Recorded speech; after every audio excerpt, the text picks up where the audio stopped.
Well, it was always going to be a huge game here at Stamford Bridge between Chelsea and Newcastle. So much off-the-pitch stuff surrounding both sides. And Chelsea, in the end, they left it late, but they were able to come out 1-0 winners with a beautiful, spectacular goal from Kai Havertz. We just spoke to him, and he actually said it was interesting, Rob, that he said he sort of felt some of the negativity that's been surrounding the players. He used it as fuel. Is that something that you ever did as a player yourself? Yes, and you go within a siege mentality within yourself, and you stand there and go, I'm going to prove these people wrong. And he's had that since he's arrived, and Martin was talking about his levels dropping and now being back to where he was, the player that they signed him. And sometimes you need that. Sometimes you want to find that fuel, find an external motivator. It doesn't always come from within. And that dressing room will have done that. He will have done that. And I'll tell you what, it's been a tough week for them. They've come out the back of it with 2 great wins, one at Norwich and one here. They needed that, didn't they, that win today, Martin? Yes, in many aspects they did. Yeah, it was a fantastic goal from a very much an improving player, because you thought, there is a stage when you come to a club like Chelsea here, and all that they've done in recent times, and you think, wait a minute, can I settle here? Can I settle? Home's a long way away, and suddenly, he scores the goal in the Champions League final, takes himself on now onto, I think, back to the level where he was before. But it was a big moment for him and a big moment for the club. It's a tricky one, isn't it? I mean, you'll know as a manager, all the players that you recruited. When you come to a club as he did during COVID, you come to London, you think you'll explore, you'll see the place, and suddenly you're locked in your house, you have COVID, he has a bit of long COVID as well, really struggling. And, both those German players, Timo, Werner, struggled as well. So there wasn't really that kind of excitement to sort of G them up, I suppose. No, that's true. But also when you come with a ferociously big price tag, I think if he had been coming into this door, in through the back door on a 10 million signing, I think, listen, I can settle down and won't be a problem here.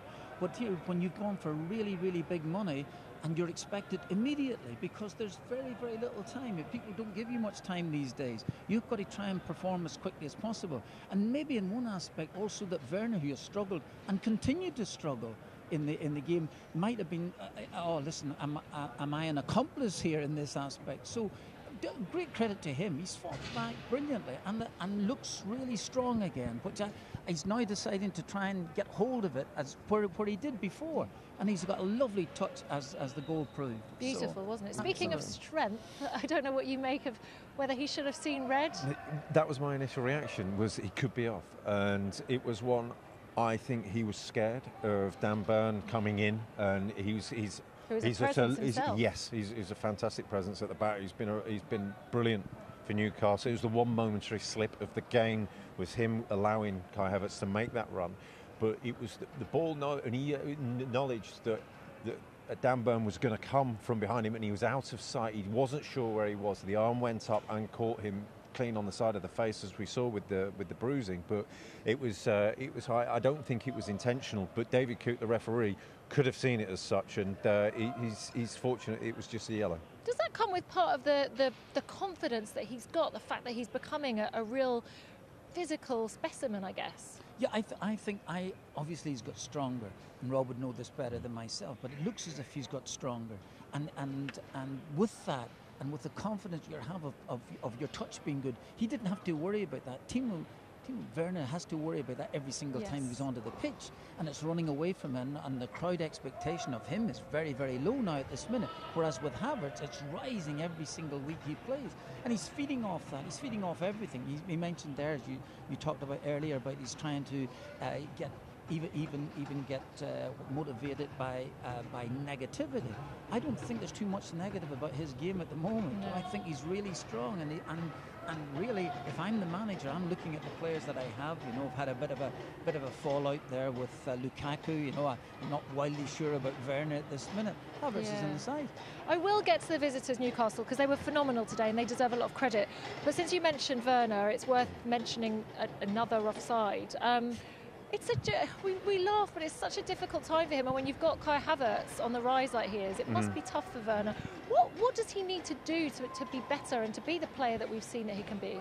Me and Martin were talking during the game, and going back to players when they were at their best. Yeah. I went to see him play at Leipzig, RB Leipzig against Tottenham in the European Cup, and they completely destroyed them. And it was the Timo, Werner plus 10 others show. It was such, but he played in a system that came into the side where he knew inside out the system. They play it across the whole of the franchise. Every team plays the same way, and they all play in the same sort of style and shape. And it was water for ducks back to him. He knew exactly where to be. It was second nature. Then coming to something completely different, a different way of playing in a different league, and it was just not being able to adapt to it yet. I think he suffered during the lockdown as well as speaking to the guys. They just sat in their flats. They have small flats in London. They just sat there doing nothing. I think he really suffered from that. And that then onto the pitch, it's one, we keep saying it, he just needs that bit of luck for a goal to go in off him, off his backside or something. You can't keep saying that though. It's got to come. And if I talk in technical terms now here, his touch is not great. No. Even at Leipzig, it wasn't that fantastic. He was running onto things and sticking balls into the net, and confidence obviously very, very high. It's low at this minute. If I was him, and I don't think it's too late for him, you know, he's not got a natural, real touch, I would be out practicing. I'm sorry, I have to. It's the only way forward, and it's the only way I'm going to win this crowd over is actually improve my ball control and deal with it properly. Have the courage to deal with it. You know, even in tight situations, don't be looking to lay something stupid off. You know, giving the ball away. Deal with it properly, and then suddenly things might come your way again. When you speak to him, sorry, but you've probably had the same thing, but he seems like he's so desperate. And he actually said once, I feel so sorry for the Chelsea fans because they support me and I'm a goal scorer and I'm not scoring goals. No, he's second guessing himself. He really is. And you kind of think about it and you say, I think he's thinking too much about it. He cares too much at times. Some of the best players had the one willingness, and we saw it today with Tony Rudiger. He plays like he just doesn't care. And that is a brilliant trait. So I was someone who cared too much. And I walk onto the pitch so stressed or so overly motivated at times that it inhibited your game. Sorry, what do you mean by not caring? I feel as if you're not caring, like Rudiger. They know that they don't care of the consequences. They know that what they're going to do is the right thing, and they are the best, one of the best in the world. And Wayne Rooney was a great example that I'm just going to try this because I can, and I probably will pull it off. He shoot from the halfway line. We saw him score, a number of amazing goals. You go, why did and Rudiger was having a bit of fun today, wasn't he? I wouldn't fancy Rudiger trying too many shots from the halfway. He tried it today. He did. I know. But it's also, it's almost like going back to basics, like when you're a child and you actually love playing football and you're out there just doing it because you're enjoying it rather than because you're trying so desperately to make something work, right? Yeah, I probably mistook really what Rob was saying, and I think Rudiger does want to win. I think he's a big character in the dressing room now. I think that, and yet under Frank, he had kind of lost his way or the argument or two. But Rob's saying here that he's definitely the best defender at the football club. And you can have arguments with the manager, but it doesn't mean that you shouldn't feel as if, well, if I'm the best defender and you need to defend sometimes, well, I ought to be playing. So those okay. No, all I was going to say was we're getting very carried away with Chelsea considering there were two sides involved in this. But to be fair, we can talk about Chelsea all day long and there's so much to discuss off the pitch as well. But let's reserve a mention for Newcastle, who were excellent, weren't they? I mean, the game plan. So there's only one team. I think only Manchester City have stopped them exactly. So they did a good job, and Eddie Howe will feel very disappointed. I think that you must have a real fondness for them because every single time we talk about Chelsea, remember now you're coming back to Newcastle. Newcastle did wonderfully well today, and they've lost the game in the last couple of minutes of the match. And if I'm a manager, I think we nearly completed the game plan. It was fine. They've been on a fantastic run. I personally speak, and it's easy for me to say from this distance here, they're in no danger now. They've enough points on the board. They've enough confidence, as Eddie mentioned here. They should be able to shrug that off. A wee bit more difficult when you think that you should have had a penalty kick in the game. But overall, I agree with you. They did really well. And had that game ended 0-0, then you would have said that was the perfect game plan. Absolutely. For you, both of you, it was a penalty, was it? Yep, it was a penalty. There was a pull on the shirt. There was a tackle. There was a step to Chalobah to get the ball.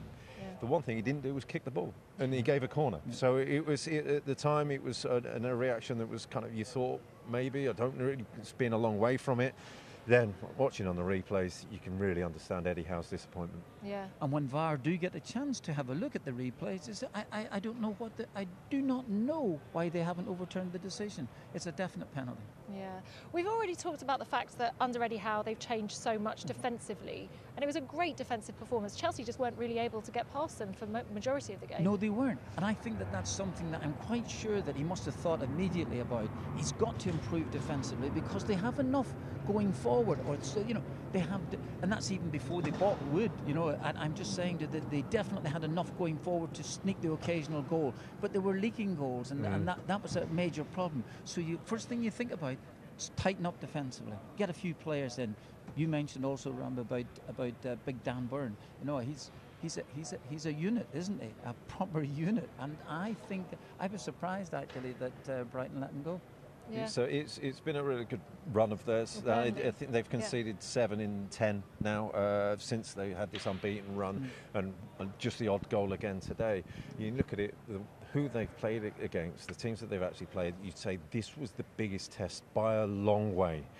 Between now and the end of the season, they've got Manchester City, they've got Arsenal, they've got other big games which are going to be tests. It'll be interesting to see how they adapt and how under Eddie Howe they move forward, because today, again, they showed, we can compete, yes, we can implement a game plan.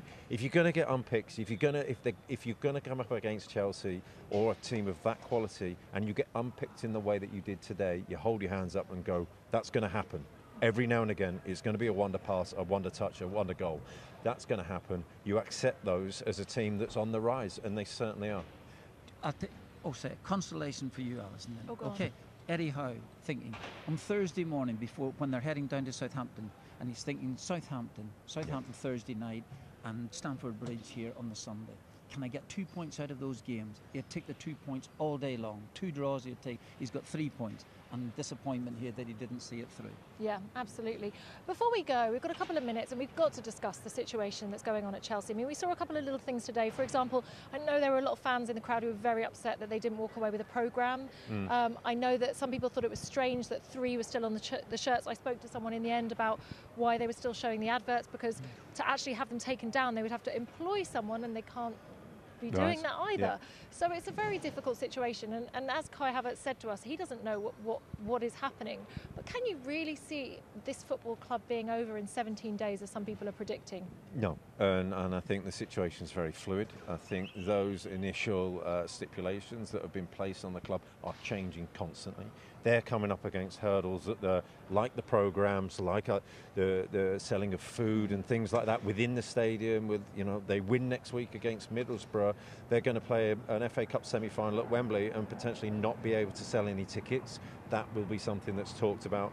There is this situation is unprecedented, and I think the people within the club are learning day by day how they're going to get around problems or work through problems together along with the government, because look, this is a wonderful club. It's been around for 119 years, as you were saying. It's one that will carry on. It was here before the owners were here. Ken Bates era. There will be a period after. It doesn't last forever.